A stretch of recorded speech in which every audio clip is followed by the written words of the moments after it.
makuha sa opening. Kailangan natin makuha ang tinatawag na playable position. Kahit na-drawy siya, okay. Gano'n naman yung opening goal ng black. Makakuha ng drawish position, playable position. Doon nalalabas yung tactical skill natin. Dahil pag ang position ay drawish, tatlong result ang posibleng mangyari. Ano yung mga tatlong result? Manalo ka, matalo ka, or tabla. Ang pangit naman sa opening kung lugi ka na ng isang pyesa. Tama ba? Siyempre sa opening, mas maganda, makakuha ka ng extra pyesa or kahit drawish position katulad yan, okay lang. Yan ang opening ng yan ang center counter. Pwede ka naman casting. Kanyari, pag meron siya, kanain. Pwede mo kainin, 3 points naman parehas. Papatuloy dyan. O ito, libre pa. Pwede mo kainin. Pag kinain niya, kakainin mo ng 4. Pwede, pag tumirin siya dyan, kakainin niya. Pwede naman sa kabila.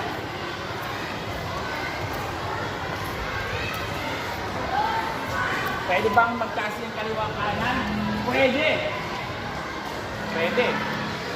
Ang tanong, alin kayo mas maganda?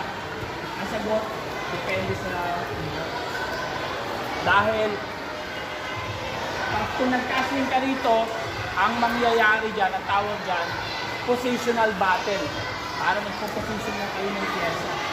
Pero pag kumasling ka sa kabila, attacking battle yan. Magkaka-pusan kayo ng pawn.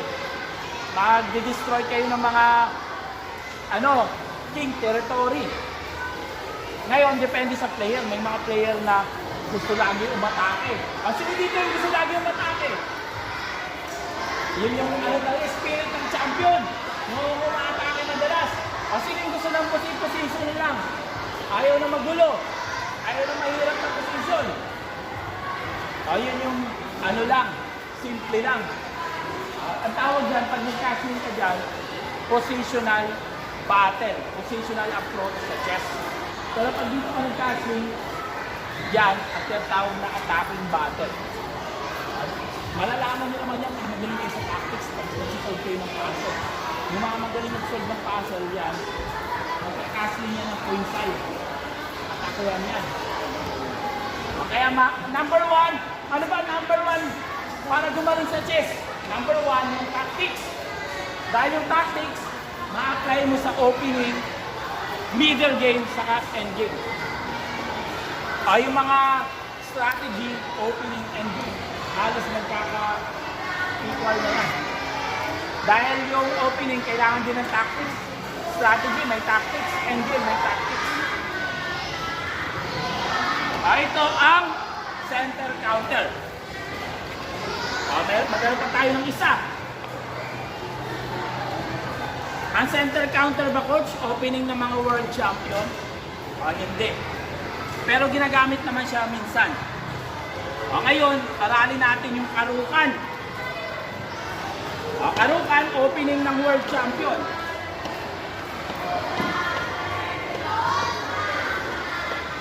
Pag E4, C6, D4, D5. Napansin nyo, sa center na naman nakapokus. Yan ang tinatawag na karukan. Si Capablanca. Kilala niyo si Jose Raul Capablanca? Siya ang tinatawag na the endgame world champion. Si Michael Tal. Very good. Si Tal ang tinatawag na the chess magician. Ang huli, gumagamit na ito dalawa pa. Si Tigran Petrosian. Kilala nyo? Si Tigran Petrosian ang sinasabing the positional or defensive. Defensive world champion. Si Karpov. Kilala nyo? Si Karpov ang tinatawag na positional world champion.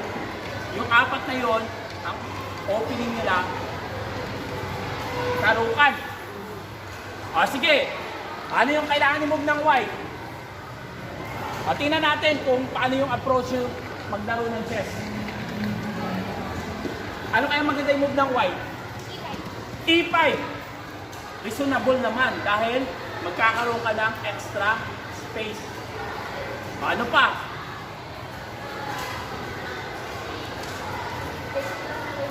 Takes. Para less analysis. Knight C3. Yung classical approach, Knight C3. Ano ba yung mga chess principle ulit? Develop piece, control the center. E5, playable yung E5. Anong meron sa E5? Space, spacing. Pero ang pinaka-ideal, Knight C3. Siyempre, pag dumidepensa, ano yung maganda? Magpalit ng pyesa o hindi? Dumidepensa tayo. Palit. Tama. Bigyan kita. Bigyan kita ng booklet. Anong gusto mo? Level 1 or level 2?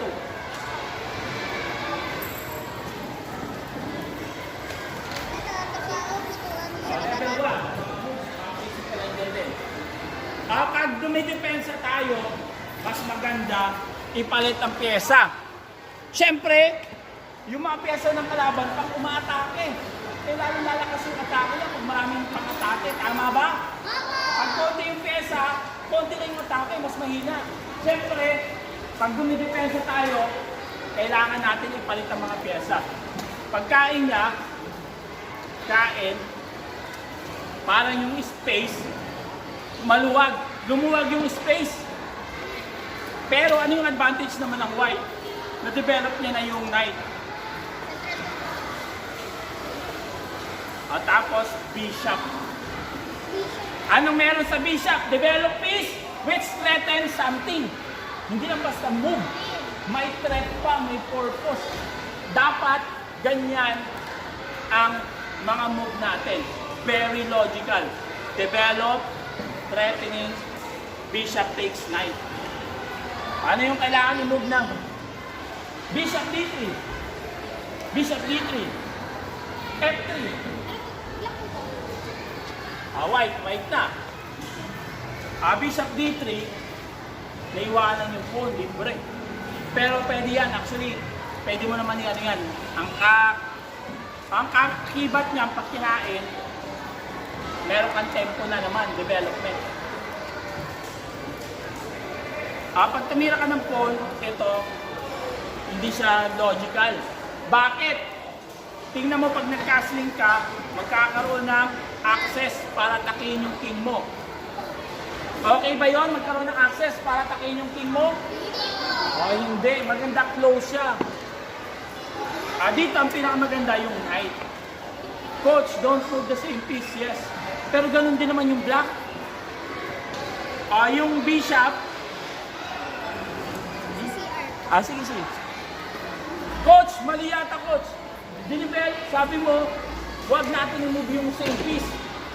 Oo, pero ganun din naman yung black, kaya okay lang. Dahil kailangan niya rin i-move yung bishop under attack. Ano yung kasunod? White. Bigyan kita ng booklet. Bigyan sa yung level 5. Mahirap. Naunahan kayo eh. Bigyan sa kanya yung booklet. Ito level 5. Mahirap. Pero kung gusto mo, bigyan na yung level nila. Bigyan siya. Level 5 yan. At hindi ko alam, message ka lang sa akin. Bigyan kita lang ito. Ayaw.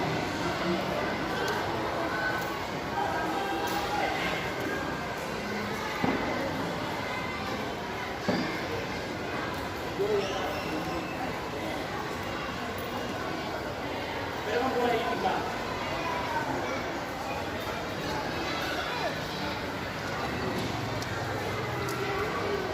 Knight E4, babalik. Unang-una, libre yan. Pangalawa, don't move the same piece. Kanina, kaya mo lang minove yung knight dahil under attack. Sabi nga, look at the last move of your opponent. Huwag mong i-ignore yung tira ng kalaban. Gusto ko, ito na yung kasunod ko kahit anong tira niya. Hindi ganun. Dahil kailangan tingnan mo rin yung tira mo sa katira ng kalaban. Ano magandang mo?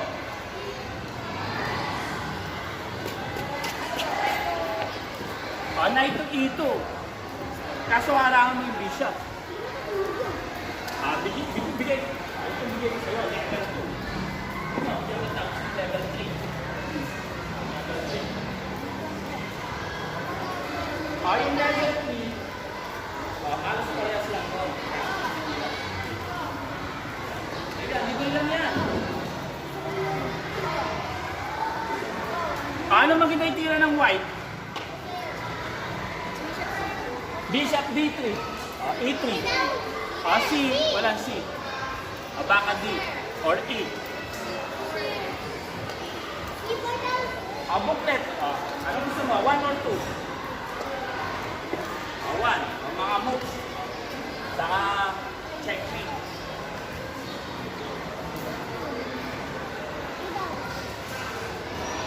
Dito, ang maganda develop piece, knight F3. Ganun din siya, de-develop din siya. Develop piece towards center. Ano yung kasunod? Actually dito, yung next move parang hindi siya logical. Gawa ng violation kaagad ng principle. Pero yun, by deep study, ano siya, interesting move. Pero pwede natin ignore. Actually, ito yung good move dyan. Anong idea? I-trap yung bishop. Pero binabiolate niya yung chess principle. Dumako tayo sa mga logical move. Ano yung logical move?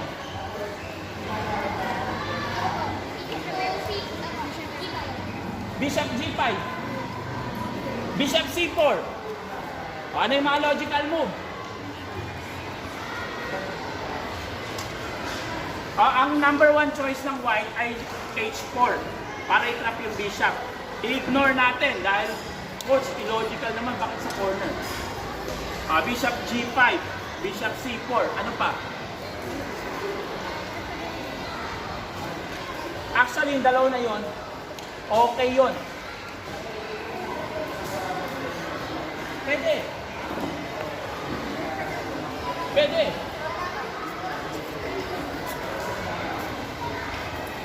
Dito, pwedeng Bishop G5, tama naman. Develop. Pwede naman Bishop C4. Ito, ang pinaka-weakest square. Ang F7. F7 saka F2, ang pinaka-weakest square sa white at black.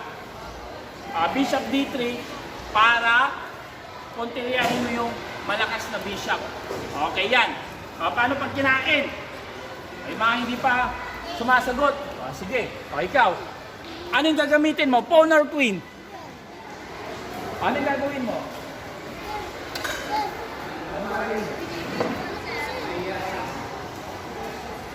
Ano yung forcing move? Ano yung kailangan mo gawin? Black to move, white to move. Ito yung huling move ng black.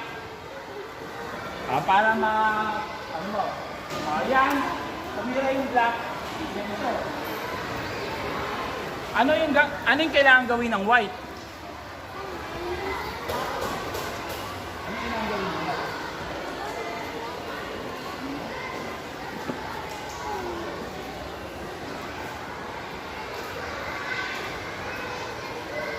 Tingnan natin iba para matansya natin yung level nila. Para mabigyan natin ng magandang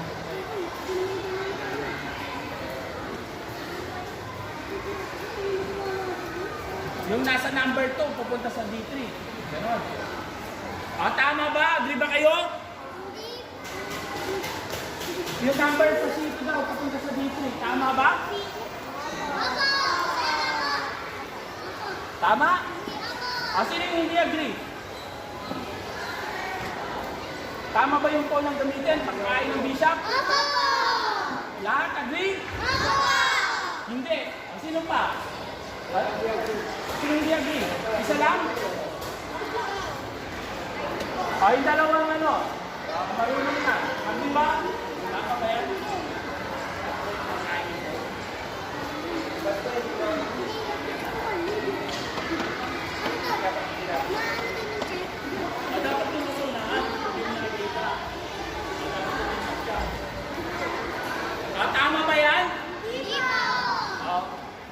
tinatawag tayong pawn structure. Anong tawag sa pawn structure na ganito?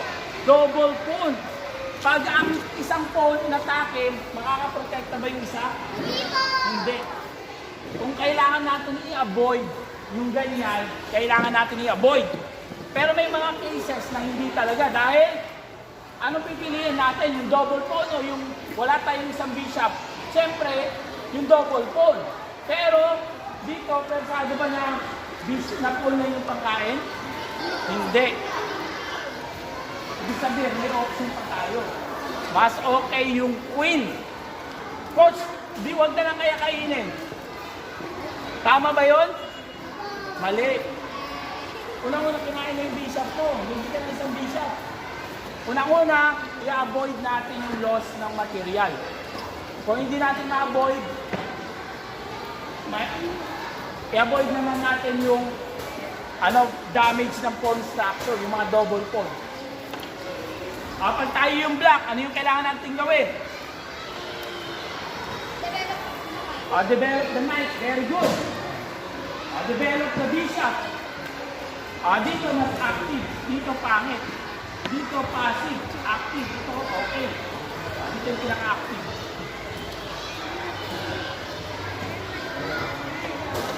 Bigyan kita ng booklet.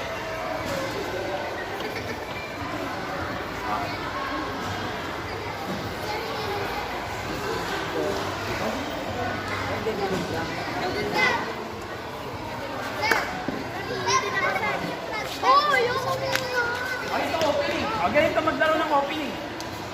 Hindi yung mga pon-pon sa gilid. Mali. Isa?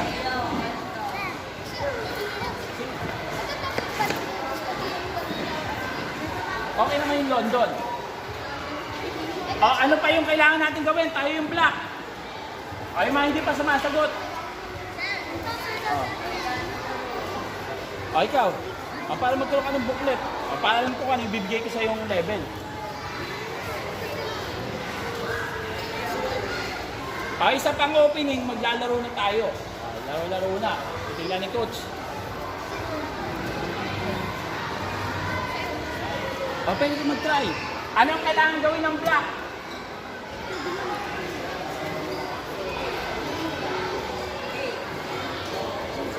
Siyempre, kailangan niya i-move ang bishop, di ba? Paano mo i-move ang bishop? Ano po? I-edit ko na po ako sa Kailangan mo i-move yung pawn. Sa E5 ba? Tama ba? Mali. Dahil maraming pwedeng kumakture. Isa, dalawa, tatlo. Ilan lang depensa mo? Isa lang. E6. Kung tayo white, anong gagawin natin? Balik po ako kasi those figures to work. Actually, okay na yan. Hindi mo na kailangan ibalik dahil castle. Saan? Queen side and king side, parehas lang. Okay lang. Good idea.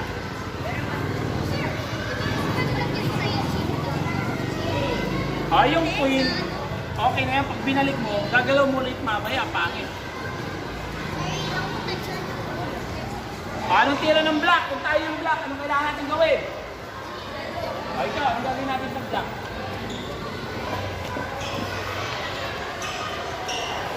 Anong kailangan gawin?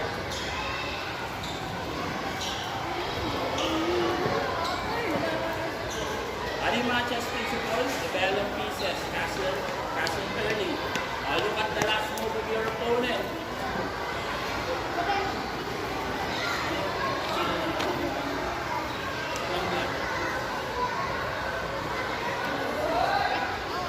Bishop to C5.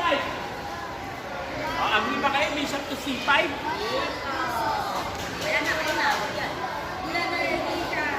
Libre bishop. Tama, may pawn. Kailangan sa safe square. Ano ba yung safe square ng bishop? D6. Safe ba? May bishop, hindi rin. Dito. Okay lang. Okay lang. Dito, mas active siya kaso mabilis siya atakihin. Pag tira dyan, mumove mo ulit. Dito lang muna, temporary. Kailangan nyo muna magpahinga ng konti. Dahil pag naging agresibo siya, sa wala sa oras, matitempuhan lang siya ng mga kalaban. O kaya minsan kailangan pahinga muna siya. O dyan lang. Hindi lahat ng oras kailangan mo matake. Dahil pag gano'n, matitempuhan ka. Ngayon, develop. Pinatake niya yung knight. Overprotected.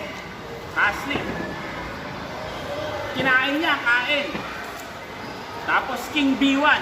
Ang King B1, napaka-helpful pag nag-castling ka dito. Ang tanong, okay ba yung position ngayon ng black? Okay. Una-una, hindi siya lugi sa material. Equal. Ano pa? Naka-castling na siya. Nakamove na yung knight and bishop. Develop na po yung dalawa. Develop na parehas. Tulad kanina, tatlong posible mangyari. Matalo ka, manalo, wala. Pero pag nakailang ka ng bishop, isa na lang posible mangyari. Matalo ka. Pag nanalo ka, lucky sa kapag natabla. Sobrang, swerte. Pero pag ganyan, hindi ka basta-basta, matatalo. Pero kung one piece lang ka, nagbigay ka na ng bishop, wala na, sayang. Dalawa na inaaral natin. Dito, white and black. Pwede nyo gawin mo na yan. Ina-apply natin yung principle sa puti at sa team.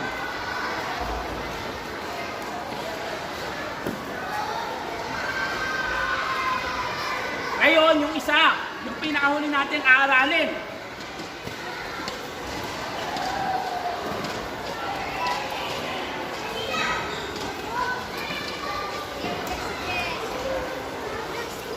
Kung gusto nyo mag-warm up, pwede naman. Mag-aaral tayo ng tactics. Pag E4, ang susunod natin aralin ang E5. Ito, opening lahat ng world champion. Marami kayong matutunan sa E5. Pag tira dyan, anong titira ng white? F4, King's Gambit. Napaka-risky ng King's Gambit. King's Gambit, hindi siya ina-advise sa mga tournament level. F4. Pero dati famous yan, dati. Ano yung Knight F3? Pinaka-logical. Knight F3. Kakainin. Kung tayo yung black, anong gagawin natin? Knight C6. Kailangan natin depensahan. Siyempre, hindi tayo magbibigay ng pyesa ng libre. Anong kasunod? Ano po? Bishop. D4. Pwede naman yung D4. Yan. Playable. Ano pa?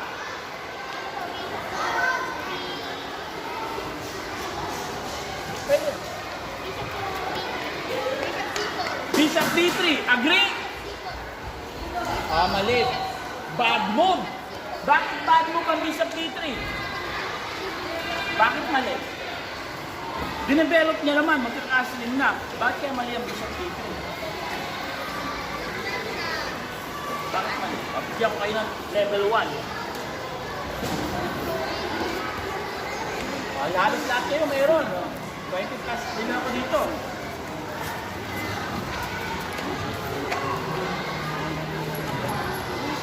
Kung hindi nyo maintindihan yan, pwede naman kayo magtanong kay Sir Sunny o sa mga ka-teammate nyo dito or sa Facebook page natin, kahit kanino. Bakit mali ang Bishop D3? Tama. Ito, binablock niya yung pawn. Kailangan mo i-move tong pawn para makagalaw ang bishop. Paano makagalaw ang bishop? Hindi makagalaw yung pawn, nakaharang. Bishop C4, pwede. Kung tayo black, D5, develop, pwede ba? Okay ba? Hindi po. Bakit hindi? Kasi po, mabuhay na po yung practice po. Di ba, bawal, sa mga guest po, bawal po. Dahil ang D5, control ng dalawang pyesa. Isang bishop sa isang pawn. Ngayon, isa lang yung defender mo. Pangit. Ano yung magandang i-move? Ano po? Knight F6, or di kaya ano? Knight F6, or di kaya po? Bishop. Okay, pwede na palitan mo sa bukle. 1 or 2. Halos lahat, meron. Kasi gawin natin. Bishop C5. Bishop C5, ano pa? Knight F6. D6. D6, hinarangan mo yung bishop. Yung bishop nasa tinatawag na ito, pawn chain. Ang tawag dyan pawn chain. Ang bishop nasa loob. Mas maganda nasa labas para mas malakas. Bago ka tumira niyan, bishop C5. Ano yung kasunod? White po. Sa white. D3. D3, good move. Castling, good move. Sabi nga, castling, early. D3 pwede rin. Develop, tapos D3. Inaatake niya, kailangan mong depensahan. Tapos para makalabas ang bishop. Para double B. Ano yung tira ng black? Bigyan ito ng level 1. Sana to, wala. Ubus na yata level 1. Level 2 na. Meron ka na, di ba? Level 2. Wala na level 1. Naubos na. Ito. Bigay ko sa'yo. Level 3.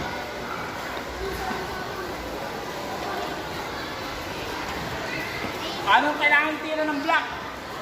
Black po. Kasi, dito. Castle. Tama. Ano naman tira ng white? Sabi, develop pieces, castling early, control the center. Look at the last move of your opponent. Bishop G5, aggressive. Very aggressive move. Tama. Tumira rito. May forcing move ba o wala? May party po. Kunyari, sabi D6, okay ba? Sabi para makalabas ang bishop. D6. Okay ba yan, D6? Atin natin mga babae rito, D6. Okay ba yung D6? Sabi para makalabas yung bishop ko siya. Coach.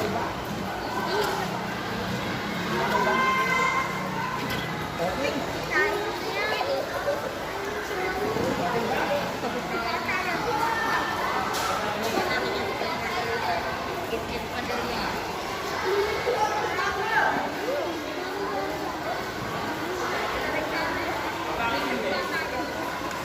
Libre yung bishop. Nakakalimutan nyo yung bishop. Ano sabi? Don't ignore your opponent's move. Huwag natin baliwalain ang tira ng kalaban. Kailangan titingnan pa rin natin bakit tumira yung kalaban ng 8-6. Kakainin ang bishop. Ano kailangan natin gawin? Capturein yung pawn? Knight.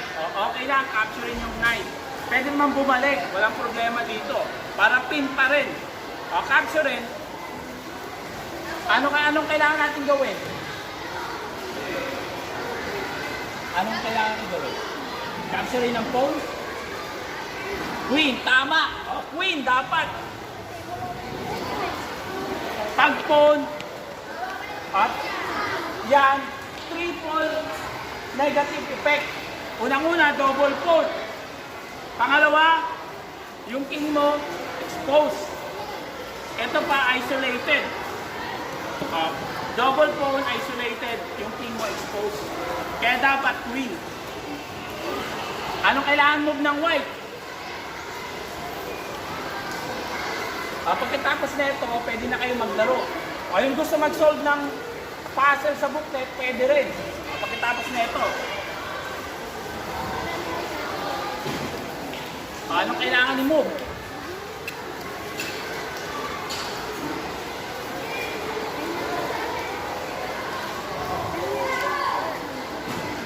Ano?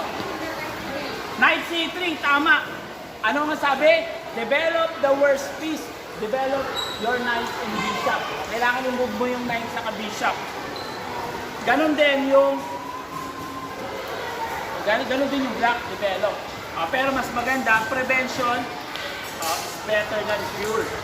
Ito, annoying yung pin. Meron dyan tactics yung pin. Annoying. Kaya maganda, H3 muna. Para walang bishop, G4. Ngayon pa isang tumulak dyan, kakainin mo ngayon, kakainin ng queen sa knight. Ang tanong, okay ba yung position na yan sa black? Okay. Una-una para sa iyo na-capture. Yung board, hindi naman pangit yung black, walang double pawn. Nakapag-castling, na-develop yung mga pyesa. Yan ang goal ng opening. Ito, opening ba to o middle game na? Middle game. Bakit? Pag ang turok nag-connect, yan ang tinatawag na middle game. Kahit white or black. Once na ang turok nag-connect, middle game na. Dito tayo magtapos. Ngayon, kung gusto nyo maglaro, pwede. Yung gusto mag-solve, pwede. Ito yung sa lecture. Ngayon, pwede tayo mag-break, tapos maglaro, or mag-solve. Nasa sa inyo, anong gusto nyo?